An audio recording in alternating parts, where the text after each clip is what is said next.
Voy a continuar con la enseñanza del pensamiento de Jesús sobre el dinero. Es la parte número 4 y vamos a aprender más sobre el pensamiento de Jesús. El Señor Jesús hizo muchas advertencias respecto al uso, al manejo, a la obtención de las riquezas del dinero. Jesús sabía que el dinero ejerce una atracción en el corazón de los seres humanos, pero Jesús también sabía que esa atracción podía en algún momento dado perjudicar a la persona al grado de destruirla por la ambición, la avaricia, el mal uso del dinero y el apego o el ansias de tener dinero. En muchas ocasiones se vuelve como una idolatría hacia las cosas de este mundo. Y el Señor da muchas advertencias al respecto. Él no está en contra del dinero, Él está en contra de las actitudes que podamos generar nosotros en nuestros corazones respecto al dinero. En la iglesia primitiva, cuando los primeros cristianos se reunían, pues imagínense, el Señor acababa de resucitar, se había ido, los apóstoles estaban en cuerpo y alma predicando, la gente los escuchaba personalmente. Aquel inicio en el cristianismo fue muy puro, muy limpio, y el Espíritu Santo se movía de maneras extraordinarias. Hubo un distintivo entre el mover del Espíritu Santo en los primeros cristianos, que tenía que ver con la generosidad del corazón de aquellos cristianos. Y dice la Biblia que los discípulos no enseñaron sobre esto, no predicaron, sino el Espíritu Santo de manera personal, como lo sigue haciendo, porque todos somos templos del Espíritu y el Espíritu mora en nosotros y tenemos una comunión con Dios, ¿no es así? Entonces, al igual que aquel tiempo, así es el día de hoy. Pero hay una gran diferencia en muchas cosas que hoy vivimos los cristianos del siglo XXI. Y en aquel tiempo hubo un distintivo que el corazón de los cristianos obedecían al Espíritu Santo. Y hubo un dirigir específico respecto al sostén de la obra de los apóstoles, de ayudar a las viudas, de los que se convertían. A veces en la persecución morían algunos cristianos y las congregaciones se hacían cargo, ayudaban a las viudas, a los huérfanos. Entonces el Espíritu Santo comenzó a hablar a algunos cristianos que formaban parte de esa comunidad de ese entonces, cristianos que estaban más bendecidos materialmente. O sea, tenían posesiones, Dios los había bendecido, tenían negocios, tenían tierras, tenían ganado, y Dios empezó a hablar a los que tenían, y comenzaron algunos de ellos a obedecer al Espíritu Santo y vendían algunas de sus propiedades y las llevaban con los apóstoles, y así dice la Escritura en el libro de los Hechos, capítulo 4, si lo lee después usted completo, dice que nadie tenía necesidad. Entonces era algo muy bonito, pero de pronto sucede algo que es aterrador. Vamos a leer esa parte de la historia en Hechos 4:36, porque dice que había entonces un hombre llamado José, a quien los apóstoles pusieron por sobrenombre Bernabé, que significa hijo de consolación. O sea, habla de un hombre que era generoso, de un hombre que consolaba, no solo con palabras, sino también ayudando al que estaba que estaba desprotegido materialmente. Y dice, estoy leyendo ahí en el 4:36, dice que era levita, o sea, era alguien que servía en el templo y era originario de Chipre, era chipriota. Versículo 37 dice, como tenía una heredad, la vendió. Y al vender, pues, ¿qué se obtiene? Dinero, ¿no? Vendió el dinero, la heredad, con el dinero en sus manos, dice el versículo 37, que trajo el precio de la heredad y lo puso a los pies de los apóstoles, o a disposición de los apóstoles, quienes se iban a encargar de administrarlo honradamente, fielmente y con sabiduría. Eso se entiende. Y así es como se movían los primeros cristianos. En el capítulo 5, versículo 1, sucede algo que realmente es aterrador por lo que vamos a leer. En este mover tan hermoso, no falta quien saque de su corazón lo que realmente hay. Y dice en el capítulo 5, versículo 1, pero, o sea, después de este mover tan hermoso, pero dice, cierto hombre llamado Ananías, con Safira su mujer, vendió una heredad. Noten que nadie le dijo que lo hiciera. Los apóstoles no estaban enseñando al respecto, ni siquiera tocaban ese punto, pero el Espíritu Santo de manera personal trabajaba en los corazones de las personas. Entonces ellos estaban viendo el mover y ellos estaban bendecidos, habían sido bendecidos por Dios. Dice que vendieron una heredad. Se puso de acuerdo Ananías con su esposa y la vendieron. Dice versículo 2, y sustrajo del precio, o sea, le quitó una parte del valor de la propiedad, sabiéndolo también su mujer. Significa que se pusieron de acuerdo. Algo así como, oye, pues vendí la propiedad en $1,000,000, pero es mucho dinero, ¿no? ¿No te parece? ¿Qué te parece si nada más damos 500,000, que es una gran cantidad de dinero para la obra y para el sostenimiento de los que necesiten? Y se pusieron de acuerdo, sabiéndolo su mujer, y trayendo solo una parte de lo vendido, la puso a los pies de los apóstoles, igual que Bernabé. Bueno, aquí está esto, lo traemos de voluntad, nadie nos presionó, nadie, o sea, aquí está esto. En el versículo 3 sucede algo extraordinario. Se ve que uno de los dones que el Espíritu Santo reparte como Él quiere, opera en la vida de Pedro. Él, de manera sobrenatural, se entera y sabe y se da cuenta de lo que habían hecho Ananías y Safira. Este se llama don de discernimiento de espíritus. O sea, es un don que Dios da a algunos para discernir, fíjense, el pensamiento, la conducta, los hechos que desagradan a Dios, para traerlos a la luz, darle exhortación y corregirlos. Para eso son los dones, para edificación de la iglesia.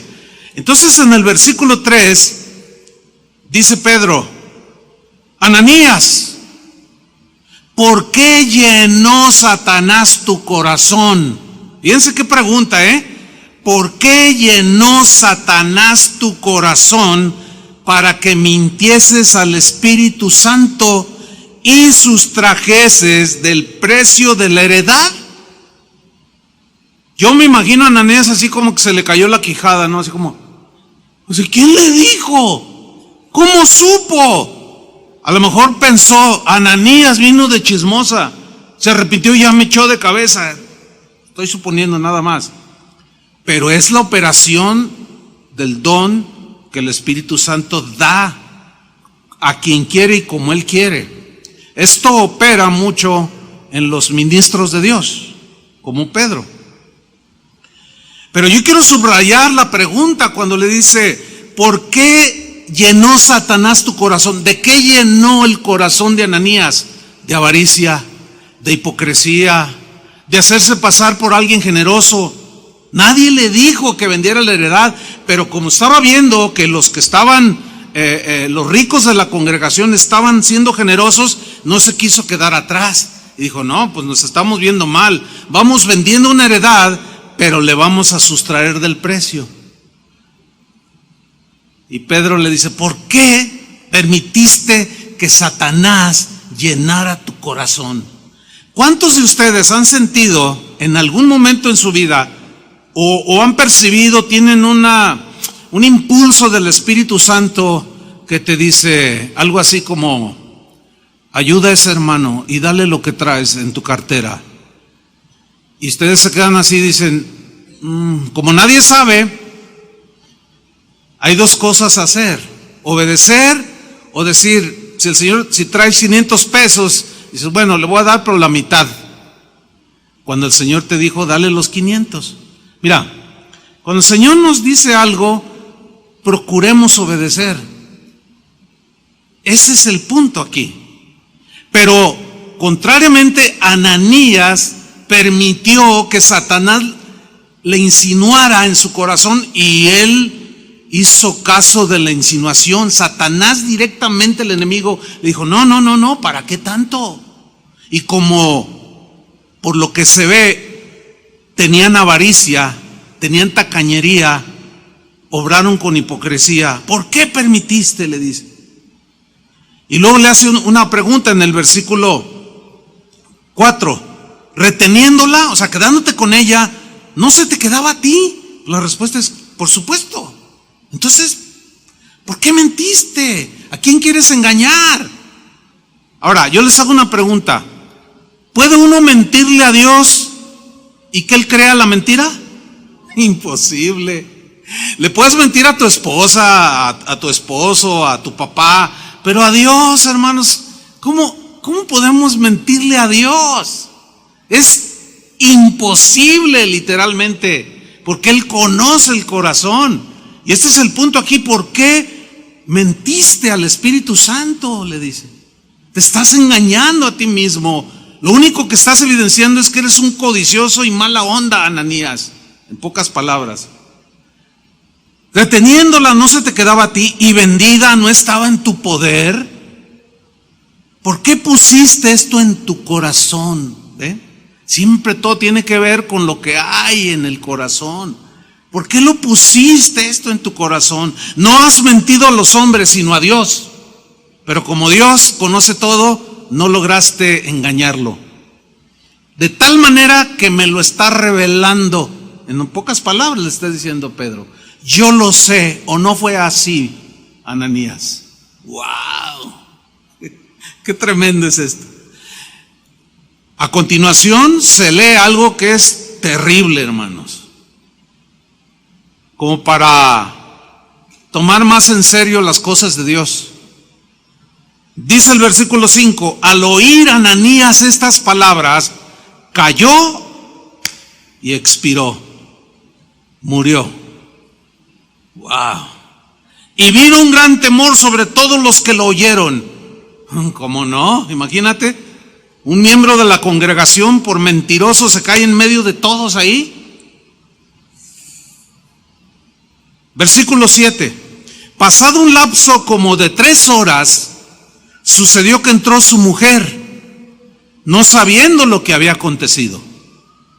Entonces Pedro le dijo, así como, ven para acá, dime algo. ¿Vendisteis en tanto la heredad?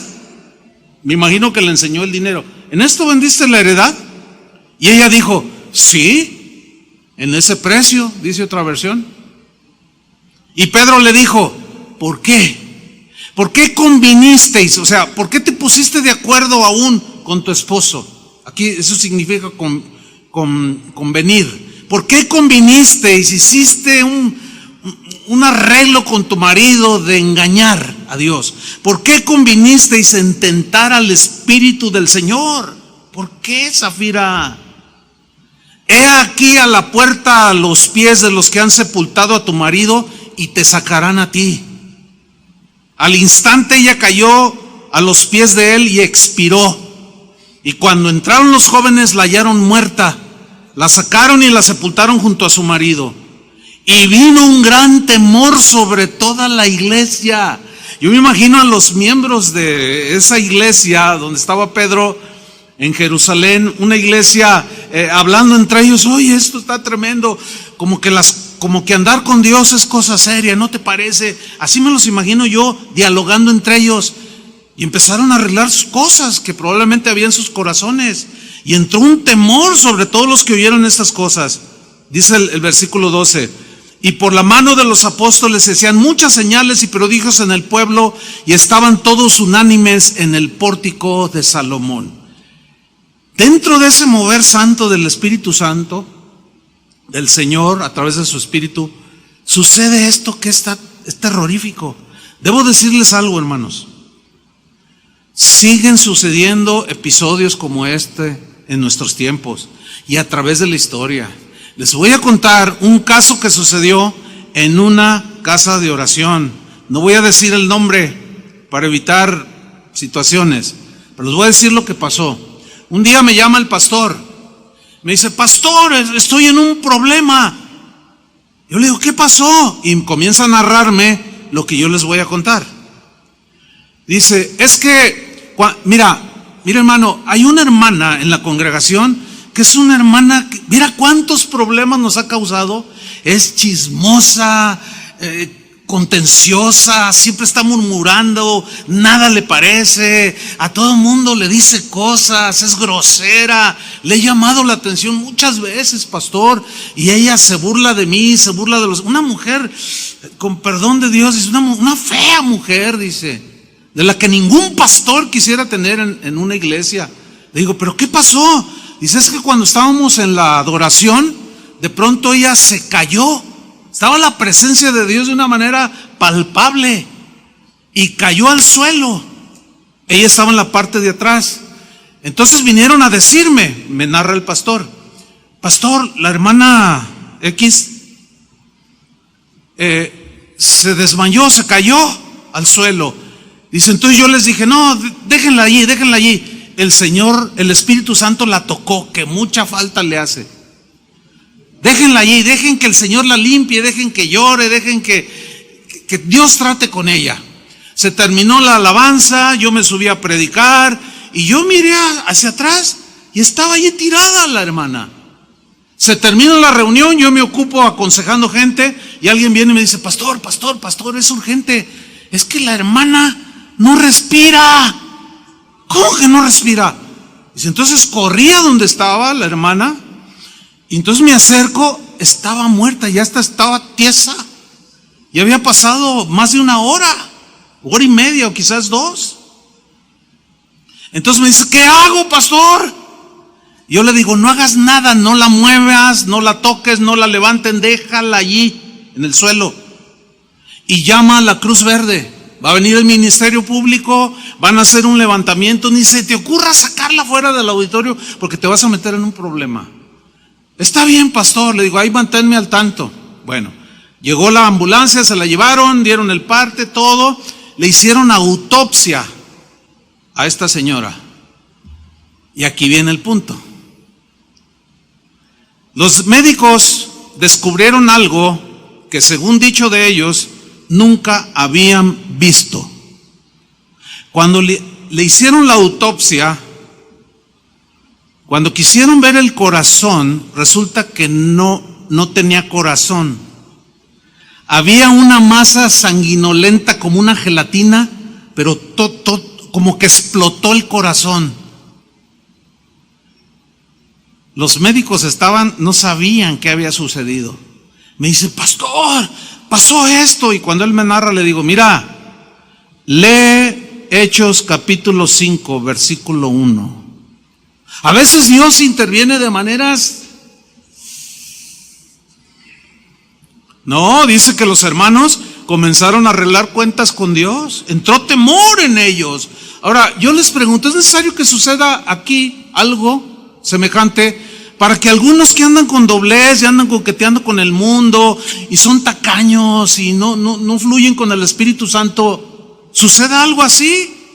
Yo como pastor no quisiera que sucediera algo así. Pero arreglen sus caminos, arreglen su corazón y no permitan que Satanás se los llene de avaricia y de cosas semejantes. Una vez Jesús, cuando iniciaba su ministerio, Él dice que fue guiado por el Espíritu al desierto y llegó Satanás y lo tentó. ¿Se acuerdan de ese pasaje? Y fueron 3 tentaciones que le insinuó Satanás a Jesús para desviarlo de su propósito.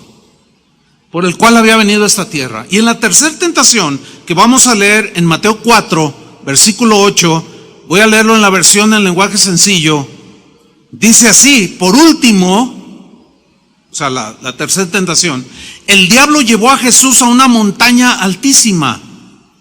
Desde allí podían verse los países más ricos, más adinerados y poderosos del mundo. La Biblia dice que Satanás es el príncipe de este mundo y que el mundo entero está bajo el maligno. Su influencia es palpable, ¿sí o no? En el caso de nosotros, estamos en el mundo, pero no somos del mundo. El Señor nos ha sacado de las tinieblas a la luz de Jesús, pero tenemos que seguir batallando con las tentaciones e insinuaciones contra el gobernador de las tinieblas. Pero ya no somos de este mundo. Por eso Jesús advirtió a sus discípulos y les dijo: tengan mucho cuidado respecto del dinero, lo que hay, piensen en su corazón. Entonces dice: todo esto será tuyo, dice. Todos estos países, versículo 9, serán tuyos, le dice, si te arrodillas delante de mí y me adoras. Jesús le respondió: vete de aquí, Satanás, porque la Escritura dice: adorarás al Señor tu Dios y solo a Él servirás. Mira, te voy a decir algo. Satanás sigue tentando exactamente de la misma manera el corazón de muchos cristianos. Y aquí es donde viene la advertencia. Ya está claro para nosotros que Jesús no está en contra del dinero. Ya lo estudiamos. Jesús no está en contra de que tú tengas una buena casa, buenas cosas. No, Él no está en contra de eso. Está en contra de lo que se genere en nuestro corazón respecto al dinero y nos olvidemos de hacer tesoros en el cielo. Eso es de lo que está en contra. Pero Satanás sigue insinuando de la misma manera. Miren, de los años 60 hasta la fecha, ya son 60 años prácticamente. Pero de la generación de los años 60 del siglo pasado, hubo una generación de cantantes muy famosos, cantantes que hasta el día de hoy se siguen cantando sus cantos. Cantantes, voy a mencionar algunos, que son mundialmente reconocidos, pero todos esos cantantes, fíjense qué cosas, y aquí es donde está el punto, hermanos. Todos esos cantantes un día empezaron a cantar en el coro de su iglesia, donde se reunían. Ejemplos: Elvis Presley, el rey del rock. Era un joven con una voz privilegiada, pero un día llegó Satanás, pues ¿quién más? A través de un hombre le dijo: tienes una voz de negro y tú eres blanco, tú serías un fenómeno musical. Con esa voz de negro que tienes, yo te puedo hacer famoso y rico. Elvis Presley tenía un primo que tocaban el piano los dos y cantaban, ministraban la alabanza, así como Julio. A los dos les hicieron la proposición, pero el primo de Elvis Presley dijo: no, yo jamás me rendiré, jamás doblaré mi rodilla ante el mundo y jamás le cantaré al mundo. Pero Elvis Presley decidió lo contrario y se hizo famosísimo. Su casa es un museo el día de hoy allá en Memphis. De hecho, hay una grabación que ustedes pueden encontrar en YouTube de puros cantos cristianos que Elvis Presley en su voz, por ejemplo, ¿todos conocen Cuán grande es Él? Señor mi Dios. Bueno, en la voz de Él es una cosa espectacular. Eso fue una grabación que quedó ahí. Pero ¿cómo terminó Elvis Presley? Muerto en su vómito, con su sanitario de oro, sus Cadillacs a la puerta, se rindió ante Satanás. Pero no solo él, Donna Summer, una de las cantantes más famosas que ha dado los Estados Unidos, directora de canto, de alabanzas en la iglesia donde ella se reunía. Un día llegó otro, Satanás, y la hizo famosa. Aretha Franklin, una cantora impresionante, le sucedió lo mismo. James Brown, el rey del soul, un negrito así bajito, pero cantaba impresionante el tipo. También lo hicieron famoso, lo sacaron de la iglesia para irle a cantar al mundo. Pero quiero mencionar en especial, hay muchos más que ustedes, yo sé que conocen. Los de Timbiriche para acá pues están en blanco ahorita. Pero hay alguien que yo quiero mencionarles, Whitney Houston. Miren, hermanos, esa mujer, dicen que tenía la voz perfecta. Los entendidos dicen, no, es un ángel cantando esta señora.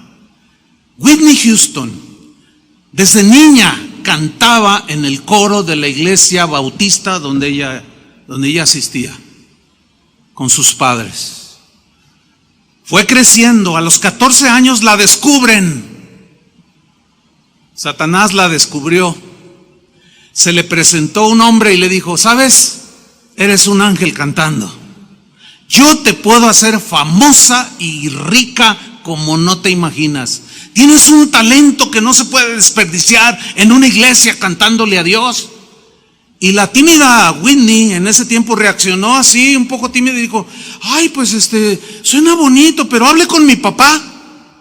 ¿Quién es su papá? Pues ese señor que está ahí. Y va con ese hombre y le dice, oiga, mire, su hija, bla, bla, bla, bla, bla, bla. Y el hombre responde, esta es la, gloria a Dios, dice, esta es la oportunidad que estábamos esperando para mi hija. La hizo inmensamente famosa, inmensamente rica, y murió en un hotel, ahogada en drogas. ¿Sabes quién era el papá de ella? El pastor de la iglesia.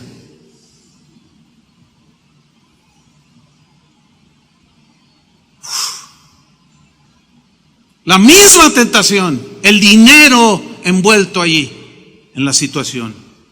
Déjenme contarles algo. Creo que es la primera vez que voy a contarlo, así como lo voy a hacer. Lo cuento a veces acá con mis amigos, pero hoy voy a contar. En los años 80, Dios nos dio la oportunidad y el privilegio, la bendición, de formar parte del inicio de un movimiento que se conoció de alabanza y de adoración. Fue una revolución, como una renovación de alabanza y de adoración. Incluso por ahí hay unos videos que algunos de ustedes han visto y dicen, ay, estabas bien morrito. Pues eran los 80s. Bueno, empezó a crecer aquello de una manera extraordinaria, hermano. Se llenaban estadios, literalmente. En Argentina, hermanos, hicimos una vez una gira de alabanza y adoración durante un mes. Y según los que organizaron, entraron a los estadios más de 1 millón de argentinos. El estadio de River, el estadio de Boca, el Luna Park en Buenos Aires, el estadio en Córdoba, Argentina, se llenaban, hermano. Una cosa impresionante para alabar a Dios. Obviamente no faltó el que descubriera a algunos.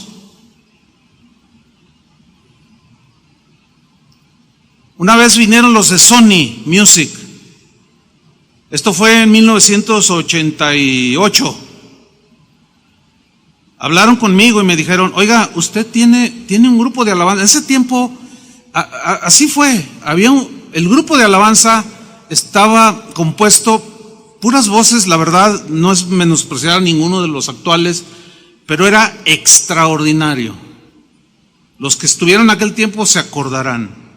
Todos tenían unas voces, era un grupo, la verdad, impresionante.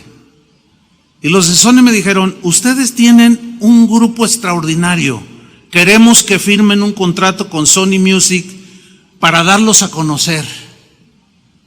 Pero como a mí me enseñaron respeto, yo le dije que no, pero yo tenía ganas de aventárselo en la cara. el contrato. Yo lo rechacé sin pensarlo 2 veces. Lo rechacé.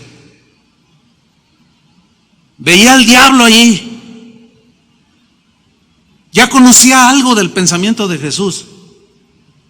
Bueno, siguieron pasando los años. En el 95 más o menos, Editorial Vida, y ojalá escuchen esto, los de Editorial Vida, los de aquel entonces, me contactaron en la Ciudad de México y me ofrecieron, fíjese, que escribiera libros con el tema de la alabanza y la adoración. Me dijeron: pastor, le venimos a hacer un ofrecimiento que no lo va a rechazar. Un contrato para que usted escriba 2 libros sobre alabanza del tema que usted quiera al año, 2 libros al año.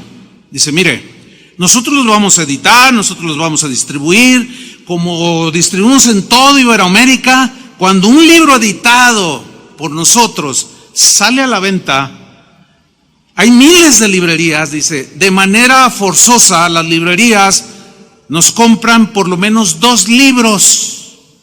Entonces, el primer tiraje que va a salir de su primer libro serían aproximadamente 100,000 copias. Le vamos a pagar $2 por copia vendida. ¿Cuánto es? $200,000. Pero si usted escribe 2, que es el contrato, usted va a ganar $400,000 en un año. Y si son bestsellers sus libros, no, pastor, ya la hizo. Miren, hermanos, cuando yo estoy escuchando eso, yo dentro de mí digo: ¿qué es esto? ¿Qué es esto? Pero ahí estaba la tentación, ahí estaba la lucha. Entonces yo reaccioné de esta manera y le dije: bueno, déjeme el contrato, voy a orar a ver si lo firmo o no. Y así me respondió: ¿vas a orar? Yo le dije: no, claro que voy a orar. Y me lo traje a Guadalajara. Yo llegué un domingo, el lunes ya me estaban llamando a la oficina: pastor, ¿ya nos mandaste el contrato? Yo les dije: no, porque todavía ni oro. Tranquilos. Dice: no, pastor, es la oportunidad de tu vida, me decía. Era el diablo hablándome. Agarro los contratos, que por ahí los tengo. Agarro el contrato y lo pongo en mi escritorio así. Y me recargo en mi silla, ¿no? Y empiezo a orar: Señor, y me dice: no. Señor, no vas a firmar nada. Híjole, hermanos, adiós $400,000 al año. Miren, les soy sincero, porque Dios lo sabe, no puedo mentir. No me costó trabajo no firmarlo. ¿Por qué? Porque tengo una firme convicción de que Dios es lo más valioso que una persona pueda tener. Por eso no lo firmé.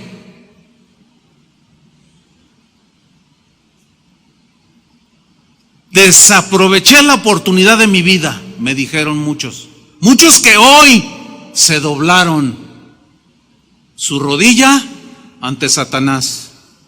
Y son famosos y son ricos. Que Dios tenga misericordia de ellos. No les estoy juzgando ni condenando. ¿Sí? Estoy diciéndoles que es real, hermanos. Y que no doblen su rodilla. El dinero fácil no viene de Dios. Cuando vengan a ofrecerte el negocio de tu vida, en un mes vas a ganarte 5 millones. Duda. Mejor ponte a trabajar con ahínco y dedicación. Entonces Jesús advirtió a sus discípulos lo que él mismo presenció. Ahora, en el caso de Jesús era imposible que él se postrara ante Satanás. De ahí las advertencias, porque él conoce nuestras debilidades.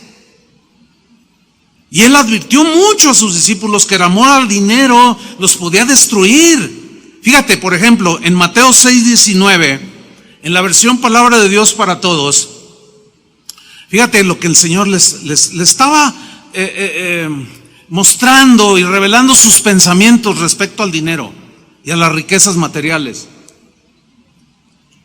Mateo 6:19 les dice en esta versión: no guarden tesoros para ustedes aquí en la tierra.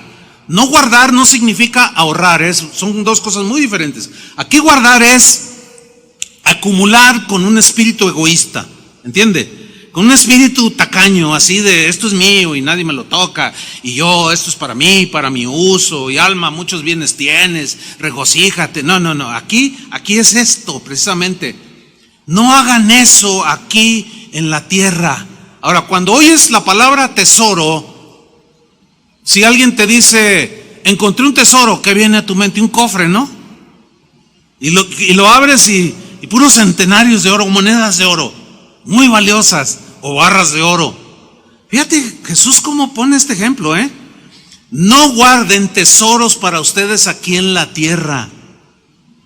Repito, no está diciendo que tener dinero es malo, no, sino que vayan en pos de Él y se olviden hasta de Dios.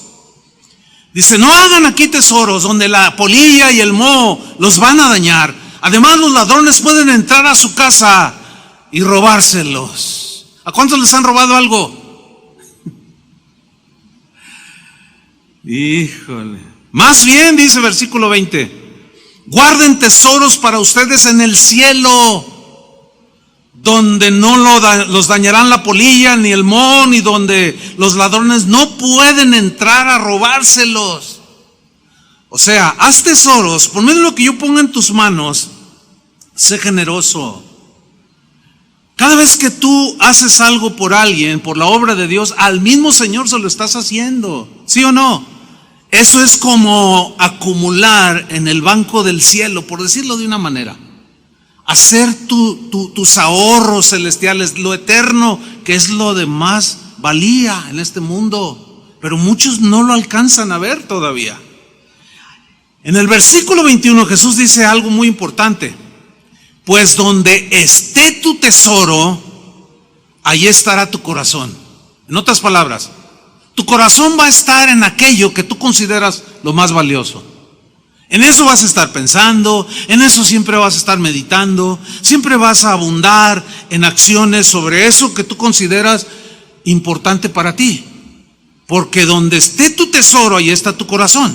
Si tu corazón, tu tesoro es Dios, tu mente siempre va a estar en Dios, ¿no? Tus pensamientos van a siempre dirigidos a Dios. Sí, necesitamos dinero aquí en el mundo para comprar comida, pagar renta, echarle gasolina al auto, pagar qué sé yo. Pero ahí es donde vas a tener tu corazón. Entonces, como dijo un cristiano, yo les he compartido esto, el dinero hay que tenerlo en las manos y no en el corazón. A Dios hay que tenerlo en el corazón y el dinero en las manos para usarlo. ¿Sí? Pero Dios en el corazón como la fuente de todo. Y donde esté tu tesoro, allí va a estar tu corazón. Miren, entre ese grupo de excelentes cantantes que hubo en esa época de los 80s aquí en Casa de Oración, había una chica que cantaba entre todas, que por cierto era la menos destacada, pero era la más ambiciosa, o sea, peor. O sea, cantaba, pero no cantaba como las otras. Cantaba más o menos, digamos, pero las otras la llevaban en don, en talento, con mucho. Y ella, esta muchacha, el día de hoy en la ruina total, por cierto, tristemente lo digo, siempre decía ella, es que yo quiero ser famosa. Es que yo quiero ser famosa. Y un día hablé con ella y le dije, oye, ¿qué traes pues? ¿Por qué esas actitudes de yo soy más que tú, yo canto mejor que tú? Eso no va entre nosotros. Dice, mira pastor, yo te voy a decir la verdad. Yo quiero ser famosa. Quiero cantar y llenar estadios y que me aplaudan. Parece que estaba hablando al diablo con faldas. Parece que estaba oyendo al diablo. Le dije, oye, a ver. ¿Qué es esto que estoy escuchando de tu propia boca? Sí, me dice, yo quiero ser famosa. Bueno, obviamente no cabía aquí. Tuvo que irse, nadie la corrió. y se lanzó para querer ser famosa. No lo logró. Fue una fama de 2, 3 años y ahorita 0. Pero ¿y su alma? Ahora, no sé qué fue peor, si haber quedado así o haber sido famosa. Creo que haber sido famosa hubiera sido lo peor que le hubiera acontecido. Porque al menos ahora, pues sí, yo sé que camina en Cristo, pero está muy afectada, pues. Y luego ya pasaron los años, ya ha sido una señora grande de edad, aumentó de peso y pues menos se va a hacer famosa. Pero vean el corazón. Un día a Julio le quisieron mover el tapete, ¿te acuerdas, Julio? Y le dijeron y le ofrecieron y él dijo, no, mi talento es para adorar a Dios. Jamás le cantaré al mundo. Y él aquí, haciendo tesoros y fama en el cielo, donde es conocido por sus alabanzas. ¿Cuántos le dan gracias a Dios? Unos se postran, pero otros dicen que no.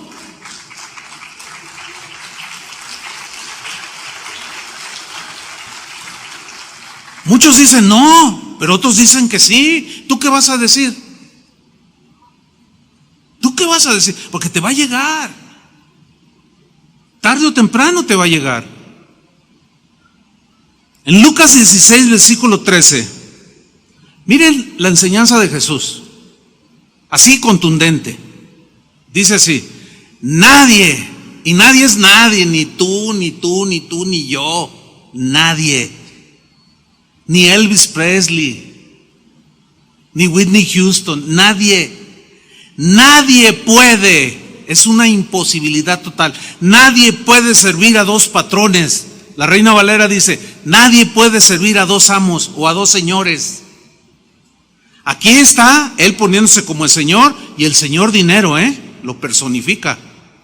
Nadie puede servir a Dios, a 2 patrones al mismo tiempo.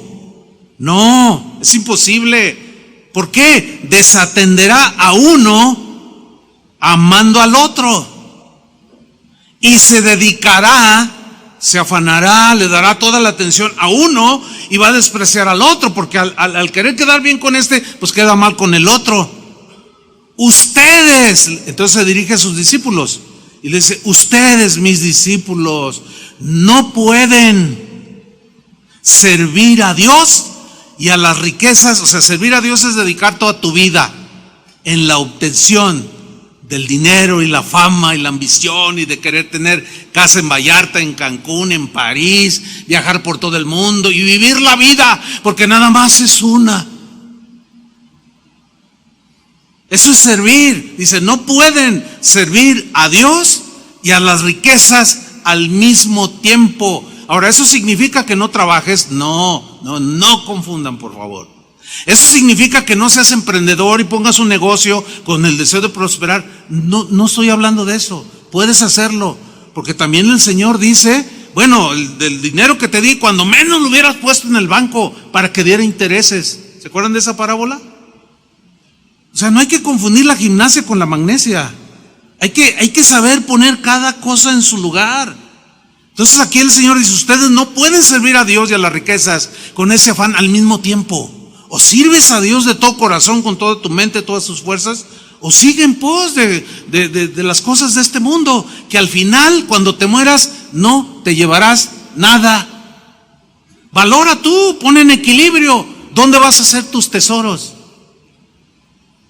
Ahora, Jesús está desparramando su pensamiento en todos los oyentes, sembrando. Es obvio que el pensamiento de sus oyentes en ese momento no iban todos de acuerdo al pensamiento de Jesús, pero era el pensamiento del Hijo de Dios. Y miren lo que sigue en el versículo 14. Los fariseos estaban escuchando lo que Jesús decía. Ahora, ¿quién eran los fariseos?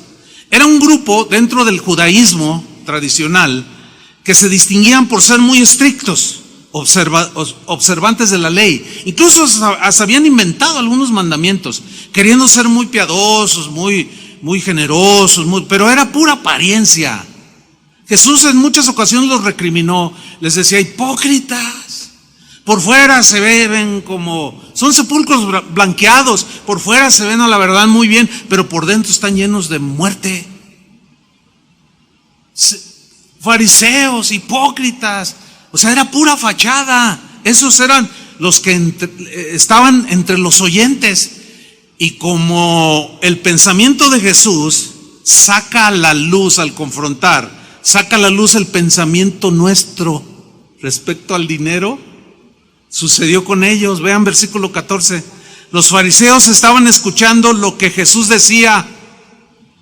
Dice: amaban el dinero y por eso criticaban a Jesús. ¿Qué les parece? Pues obvio, no les gustó el pensamiento de los fariseos, que amaban el dinero, amaban las riquezas. Un día Jesús les dijo: ay de ustedes, fariseos hipócritas, que devoráis las casas de las viudas. ¿Se acuerdan de ese pasaje? ¿Qué significa devoráis las casas de las viudas? Se los voy a explicar. Esta gente era terrible, ambiciosos, codiciosos, despojaban a la gente, pero tenían una fachada, eran los líderes espirituales de Israel. Cuando moría un judío en su comunidad, investigaban si había dejado propiedades, si era rico. Si era pobre, ni caso le hacían, lo ignoraban. Pero si los informes eran: no, bueno, le dejó a la viuda 500 cabezas de ganado, le dejó camellos, le dejó una hacienda, le dejó tierras, le dejó muchos denarios de plata y de oro. En eso entonces salía lo bueno del fariseo. Iba y visitaba a la viuda, lloraba con ella hipócritamente, la envolvía en sus palabrerías. ¿Y saben qué hacían? Terminaban quitándole todo el dinero. Por eso les dijo: ay de vosotros, fariseos hipócritas, que devoráis las casas de las viudas. Una vez una señora, esto lo he contado antes, vino al final de una reunión, habló conmigo, me reciben en la congregación. Yo le dije: claro, por supuesto. Yo le pregunté: ¿de dónde viene usted? ¿Tuvo algún problema? ¿Salió mal? O sea, pues para tratar, etcétera. Y me dice: bueno, no pasó nada. Al contrario, dice, me salí porque me sucedió algo muy triste, pastor. Y empezó a llorar. Una señora como de 75 años. Dice: mire, pastor, lo que sucede es que de la congregación donde vengo, el pastor no tenía otro tema más que el dinero. Dice: y murió mi esposo y me dejó una casa muy grande, en un buen fraccionamiento. Nunca tuvimos hijos. La casa valiosa, de varios millones de pesos, y me dejó un dinerito en el banco. Me dejó la cantidad y la casa que yo no podía preocuparme hasta el día de mi muerte. Yo podía vivir con eso fácilmente. Pero el pastor, a los 2 días de que falleció mi marido, me visitó en mi casa. Y pues me vino a consolar. Yo dije: ay, qué bueno el pastor, vino a verme en medio de mi dolor. Pero en medio de la plática me dice: ¿tú amas a Dios? Yo le contesté, dice la señora: claro, pastor, yo amo a Dios.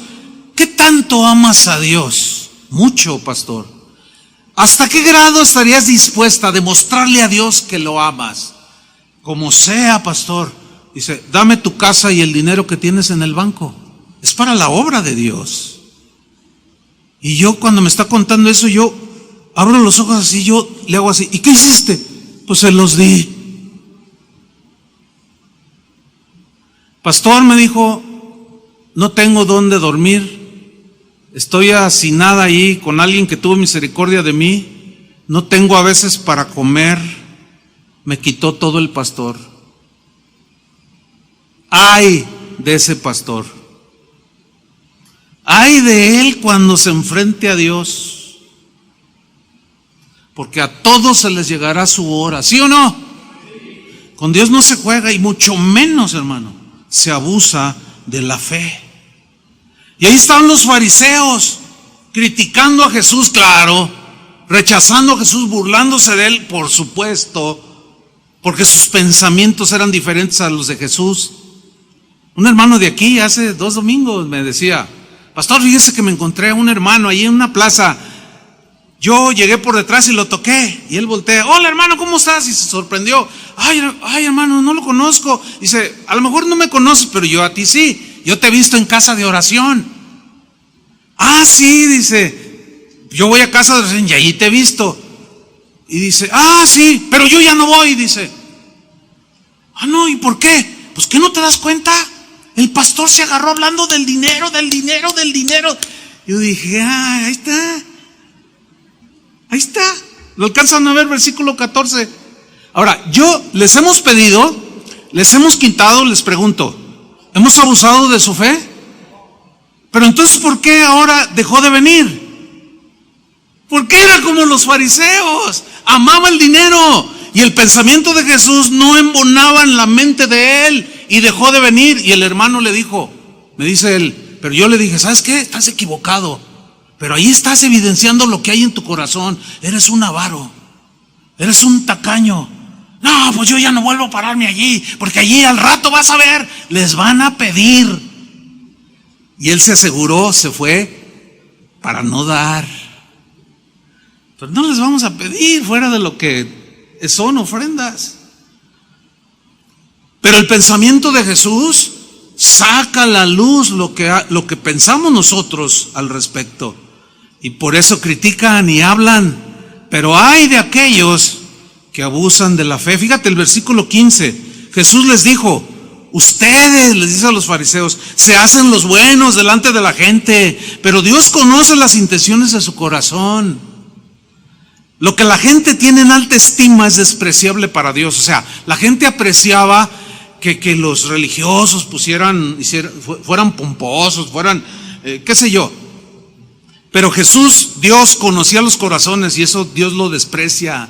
Desprecia la avaricia, desprecia la codicia en el corazón. Y por eso Jesús advierte a sus discípulos.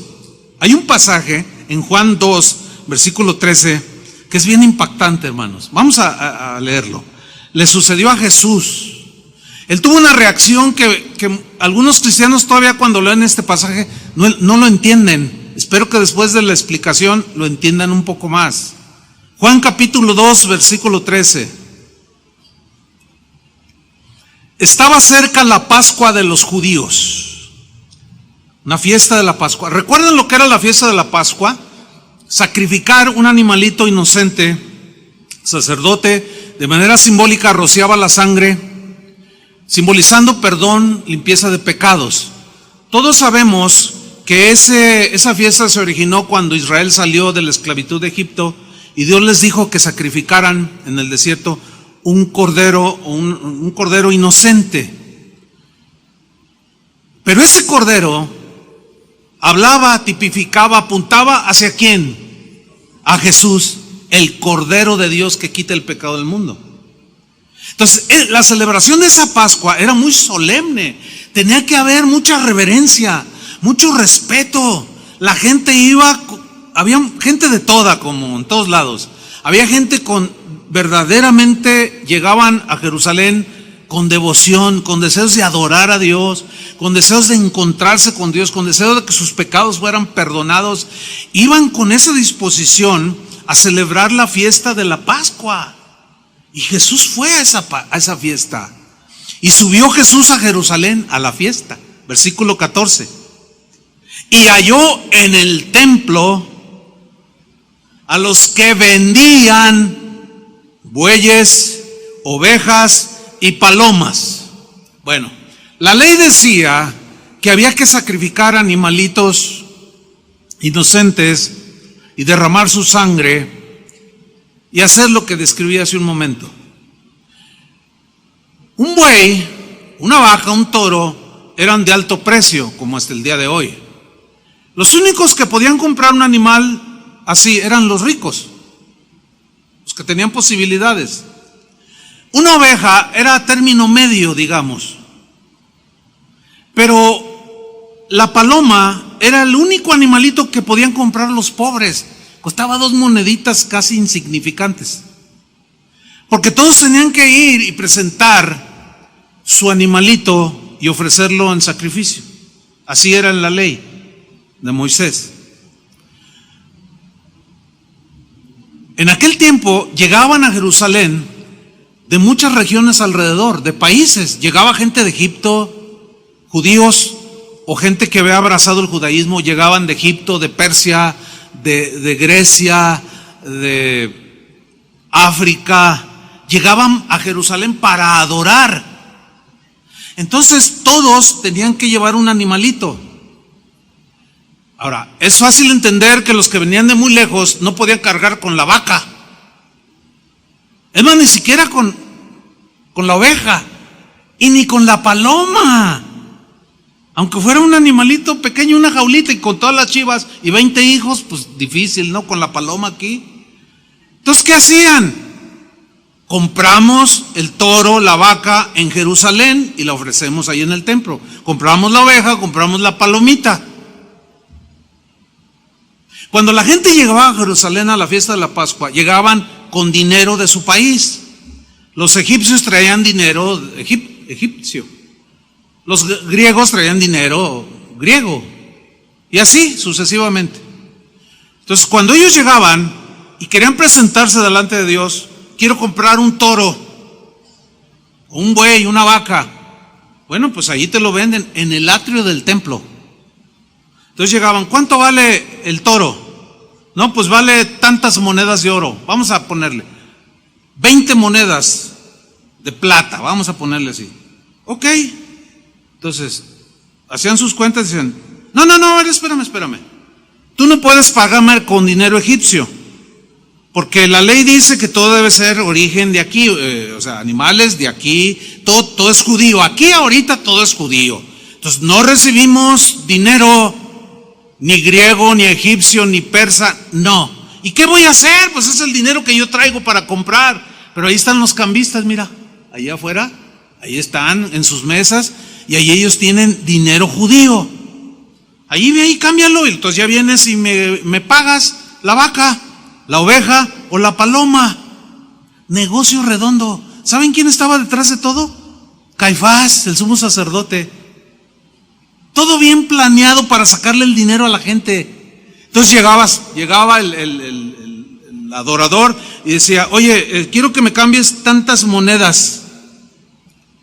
¿De dónde vienes? De Grecia. Mira, traigo tantas, cámbiame por moneda judía. Ok, tú me vas a dar 2 monedas de plata y yo te voy a dar 1 moneda de plata judía. Oye, pero ¿por qué? Si en el valor equivalen. Si quieres. Si te gusta o no, ese es el asunto. Si quieres que yo te cambie, quieres ofrecer tu sacrificio, este es el tipo de cambio.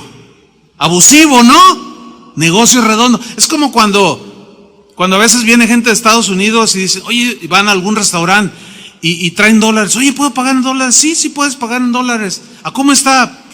Supongamos, ¿no? 20 pesos. Pero llegas a la caja y dice, $17.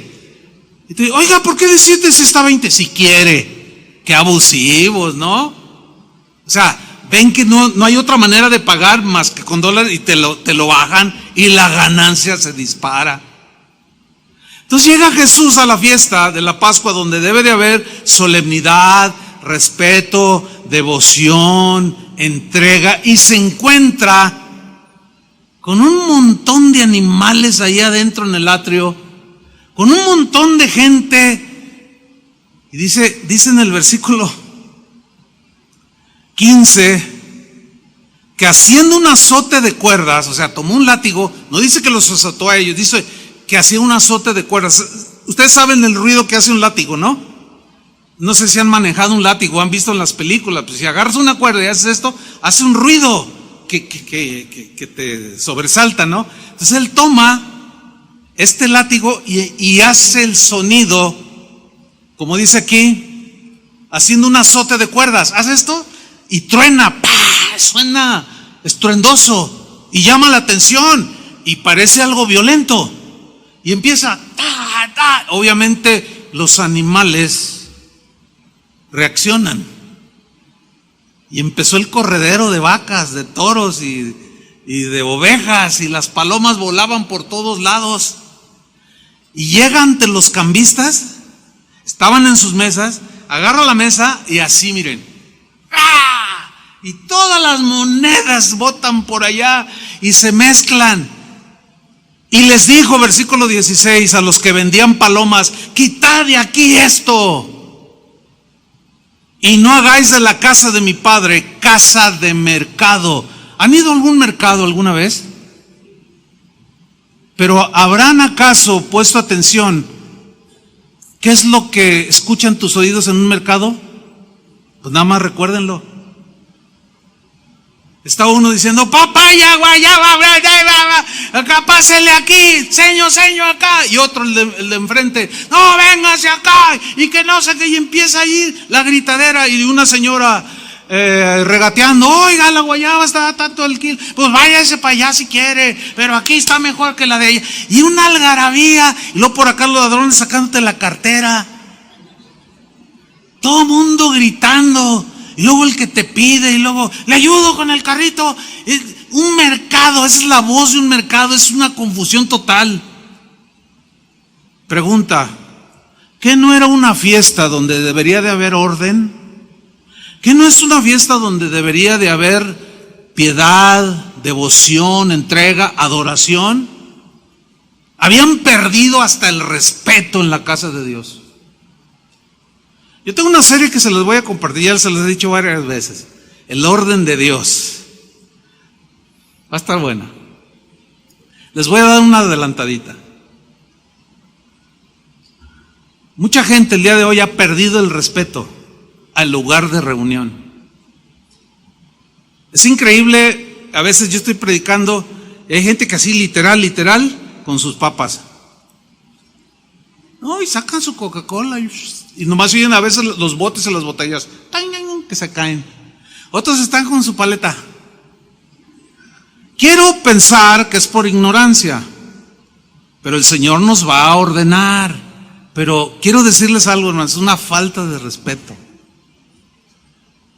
¿Se acuerdan de los viejitos de antes?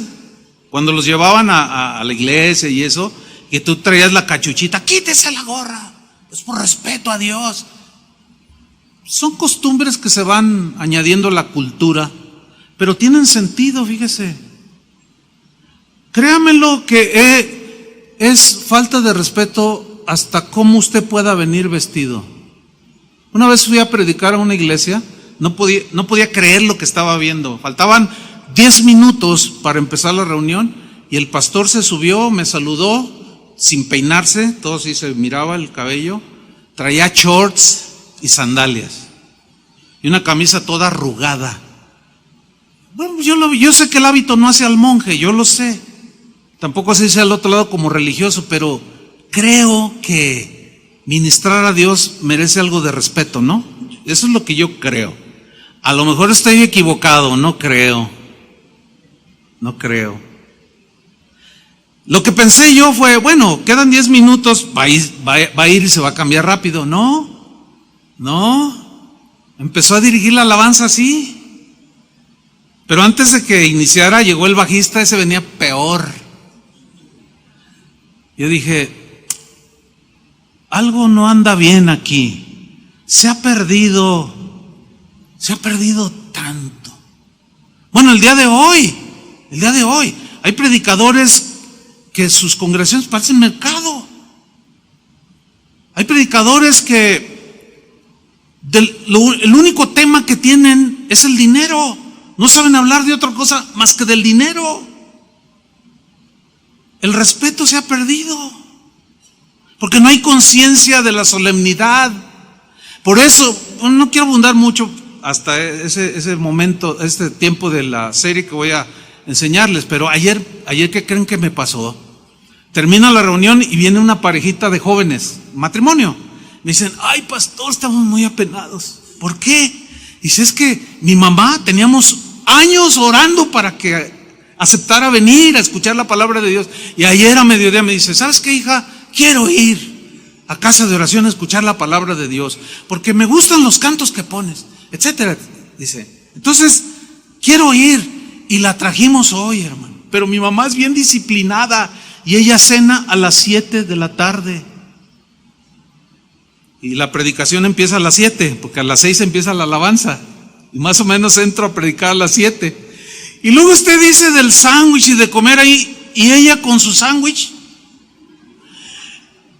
Entonces se quedó así. Y me dice, estoy preocupado, estoy apenada. Estoy preocupada, dice, de que ya no quiera venir. Le dije, hable con ella y dígale, ¿qué piensas de lo que dijo el pastor? Dice, no, ya le dije. Dice, me gustó lo que dijo y tiene razón. Yo le dije, entonces, ¿de qué te preocupas? Le dije, mira, esa gente vieja, con todo respeto eso de viejo, ¿no? Esa gente de años, digo porque yo soy un viejo, por ejemplo, ya. Pero como se usa mal, bueno, todo rollo. Le dije, mira, tú sigue platicando con ella. Dice, ya platiqué. Y le dije, oye mamá, no, voy a venir el próximo sábado voy a venir. Me gustó. Y luego me dice la hermana, ¿le puedo traer su sándwich? Dice, ¿por qué ella cena a las 7? Y digo, sí, puedes traérselo. Pero te vas a salir allá al lobby, al zaguán allá, no sé cómo llamarlo, y allá le vas a dar su sandwichito. Porque aquí adentro debe haber respeto, debe haber comportamiento. ¿Sí o no? Bueno, Jesús reprobó todo eso. Parecía un mercado, un desorden. Además estaba negociando con la fe de la gente y se enojó.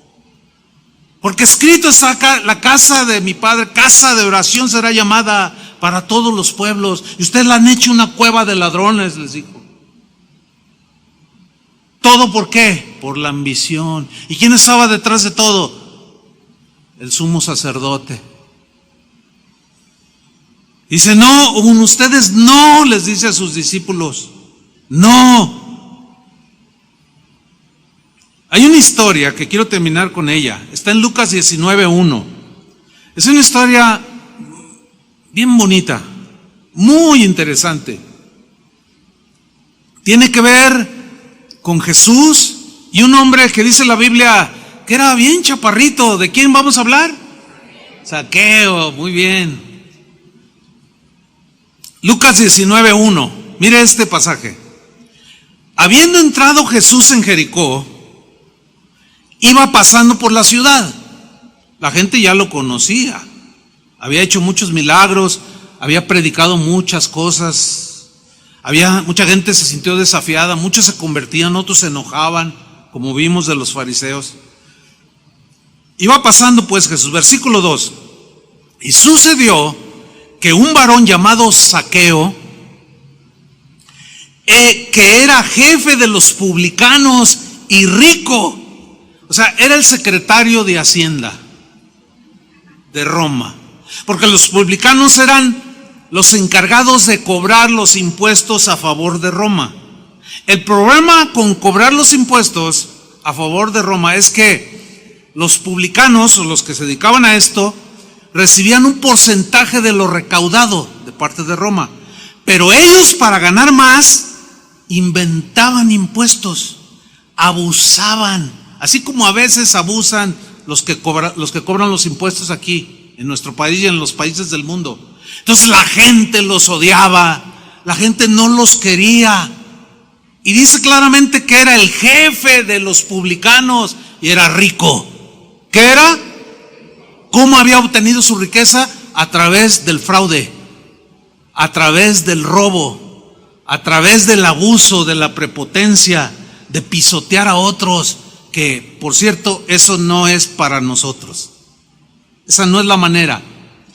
La Biblia dice que Dios es el que nos da el poder para hacer riquezas, dándonos sabiduría, entendimiento, fuerzas para trabajar. Y así había obtenido su riqueza este hombre. Pero este Zaqueo, en algún momento de su vida, había oído hablar algo de Jesús. Alguien se acercó y le dijo, oye Zaqueo, fíjate que hay uno llamado Jesús que dijo esto y esto y esto. Palabras que penetraron su corazón, lo impactaron de tal manera que lo hicieron hacer lo que vamos a leer. Versículo 3. Procuraba Zaqueo ver quién era Jesús. Me interesa saber quién es Jesús. porque lo que me dijeron que él enseña como que tocó mi corazón, como que me movió el tapete, diría un jalisquillo, ¿no? Como que algo se removió dentro de mí cuando escuché lo que este hombre enseña y quería ver a Jesús, procuraba verlo, pero no podía a causa de la multitud que lo seguía y eran muchos, pues era pequeño de estatura, estaba chiquito así, ¿no? Versículo 4, y corriendo delante, se entiende que pegó la corrida hacia adelante por donde iba a pasar Jesús. Se va corriendo a todo lo que daba el chaparrito. Dice que se subió a un árbol sicómoro para verle. La idea es esta, de que se trepa en el árbol. A lo mejor pidió ayuda, oye, hazme banquito, pues estaba chiquito, órale. Y se agarró del tronco y empezó a deslizarse sobre una de las ramas que daban justo de frente al rostro de Jesús cuando pasara por ahí. Imagínenselo al Zaqueo ahí abrazando el árbol, la rama, y esperando ver a Jesús. Y Jesús avanza y el hombre colgado. Dice el versículo 5, cuando Jesús llegó a aquel lugar, es obvio que se detuvo, porque dice, mirando hacia arriba, o sea, se detuvo. Imagínenselo, algo así como, y todos estaban viendo. Mirando hacia arriba le dijo, y le vio, dice, mirando hacia arriba lo vio, y le dijo, Zaqueo, date prisa, desciende, porque hoy es necesario que pose yo en tu casa. Quiero ir a tu casa. ¡Wow! Nada más impactante para la vida de este hombre, que había oído algo de Jesús, y de pronto ese Jesús le dice, voy a ir a tu casa. ¿Cómo reaccionarías tú? Yo más o menos pienso cómo reaccionaría si Jesús viniera a mi casa. No sé, me esmeraba, no sé, ofrecerle, qué sé yo. Dice, quiero ir a tu casa, desciende de allí. Y él reacciona, versículo 6. Entonces él descendió a prisa, corrió a su casa. Algo hizo rápidamente, dice, y le recibió gozoso, lleno de alegría. Yo me acuerdo cuando me hablaron de Jesús. Me acuerdo cuando Jesús vino a mi casa, o a la casa de mi corazón, pues. Yo tengo presente hace 43 años, aquel lugar pequeño donde había 10 cristianos, puros jóvenes. Cuando Jesús entró a mi casa, yo lo recibí gozoso. ¿Se acuerdan ustedes cuando lo recibieron? Fue un recibimiento que cambió mi vida. Cuando yo llegué al otro día al trabajo, después de haber aceptado a Jesús, después de haberle entregado mi corazón a Jesús, la gente, mis compañeros de trabajo, yo sin decirles nada, me saludaban, hola Olivares, y me miraban así. Y yo, hola, hola. No faltó quien se acercó y me dijo, oye, ¿qué te pasó? Y yo sonriendo, ¿por qué? ¿Cómo que me pasó? Le digo, bueno, me pasó algo extraordinario anoche. ¿Qué te pasó? Es que te ves bien diferente. Me dijo un mesero del restaurante del hotel donde yo trabajaba. Y le dije, sí, porque conocí a alguien que te quiero presentar. Va a cambiar tu vida. Me dijo, ¿quién es? Le digo, Jesús. Jesús, ¿cuál Jesús? Jesucristo. Pero, pues yo creo en Jesús. Era el más tranza de los meseros. Le dije, bueno, dices que lo conoces, pero pues yo te conozco, tú me conoces. Y el Señor me cambió así mi vida. ¿Vieron algo diferente cuando Jesús entró a mi vida? Es imposible ocultar cuando Jesús entra a tu vida. Es imposible, por lo que vamos a ver. Y debe ser la experiencia genuina en tu vida. Entonces dice que le recibió gozoso. Imagínate, Jesús entrará a su casa. Versículo 7. Al ver esto, todos murmuraban. ¿Cuántos? Todos. ¿Por qué murmuraban? Todos los que estaban en la casa de Zaqueo y todos los que venían con Jesús.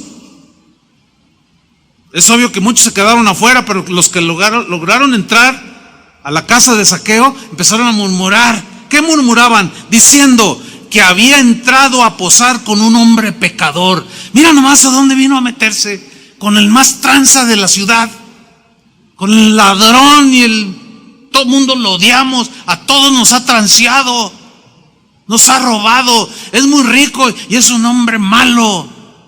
Y murmuraban contra Jesús. Versículo 8, vean la reacción de Zaqueo. Entonces Zaqueo, puesto en pie, aún así apenas lo miraban, dijo al Señor. ¿A quién le dijo? Al Señor. Lean con atención lo que le dijo. He aquí, Señor, la mitad de mis bienes doy a los pobres. ¿Qué les parece eso? ¿Le dijo Jesús que diera a los pobres su dinero? No le dijo. ¿Pero por qué hizo eso? Nada más porque Jesús había venido, había cambiado su corazón de ser un hombre tranza, avaro, codicioso. En un instante, cuando dejó que Jesús obrara en su corazón, lo transformó de tal manera que ese rasgo distintivo en él, que era la avaricia, el deseo de tener mucho dinero, el cual tenía, pero de manera deshonrosa, dijo: Señor, la mitad de mis bienes se lo doy a los pobres. Pero ahí no paró el asunto. Y si en algo he defraudado a alguno, se lo devuelvo cuadruplicado. Y a todos los había transeado. Escúchame bien. Cuando Jesús viene a la vida de una persona, sí o sí lo transforma. Algunos de ustedes ya se convirtieron, son hijos de Dios, pero tienen cuentas pendientes. Algunos salieron corriendo, huyendo, se escondieron de Electra, de Coppel. Algunos de ustedes pidieron dinero prestado y al no pagarlo se lo robaron. Es una manera sutil de robar, pedir prestado y no pagar. Y hasta la fecha no lo han hecho. Yo les pregunto, ¿son cristianos? ¿Ha venido Jesús a tu corazón? Contéstenme. No muy convencidos otra vez. ¿Jesús ha venido a tu corazón? Ok. ¿Debes algo? ¿Tienes una deuda pendiente? Ay, es que hace 20 años. Bueno, vuélvelo, si no cuadruplicado. Si tú pediste hace 15 años 5,000 pesos, pues no son los mismos de hoy. Regresa por lo menos 7,000. Aquel que le pediste prestado y nunca le pagaste. Si no lo haces, tienes problemas con el pensamiento de Jesús.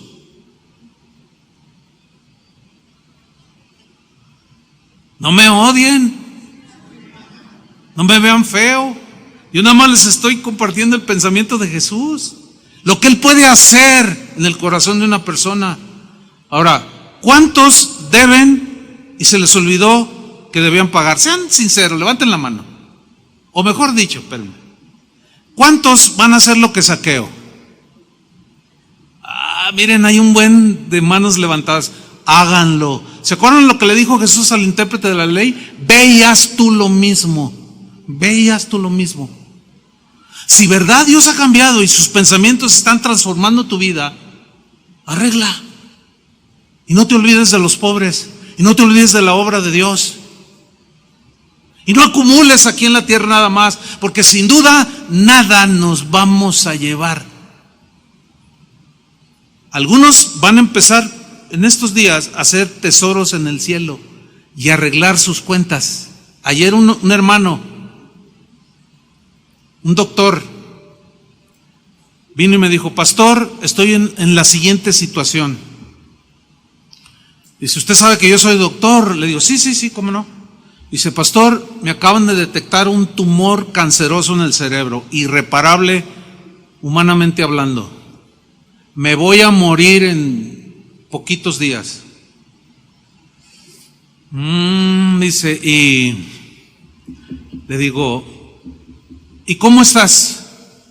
Dice, pues creo que es una llamada de atención, dice.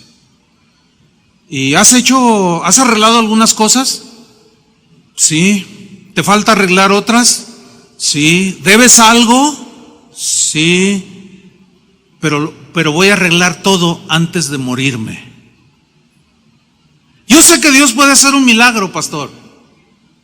Si lo hace, está bien, dice.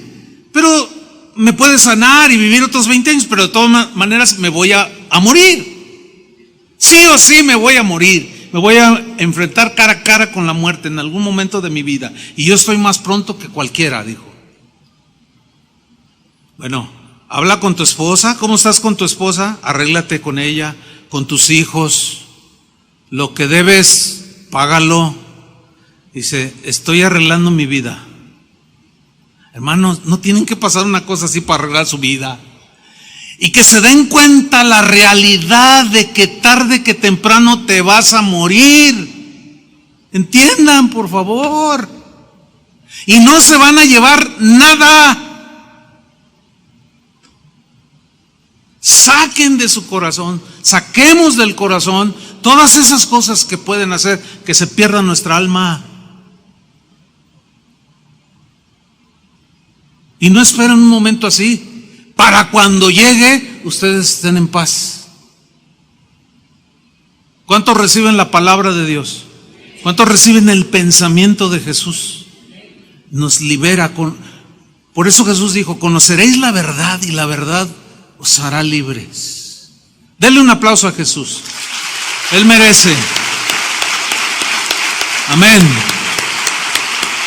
Gracias, Señor. Amén. Pónganse de pie, por favor. Levanta tus manos al cielo. Dile, Señor, muchas gracias por tu palabra. Siempre oportuna, siempre desafiante, a veces consoladora, a veces desafiante. Y hoy es un desafío, Señor, a no permitir que Satanás llene nuestro corazón de avaricia y de codicia de las cosas de este mundo, las cuales tú, Señor, nos das en abundancia para disfrutarlas, pero no para que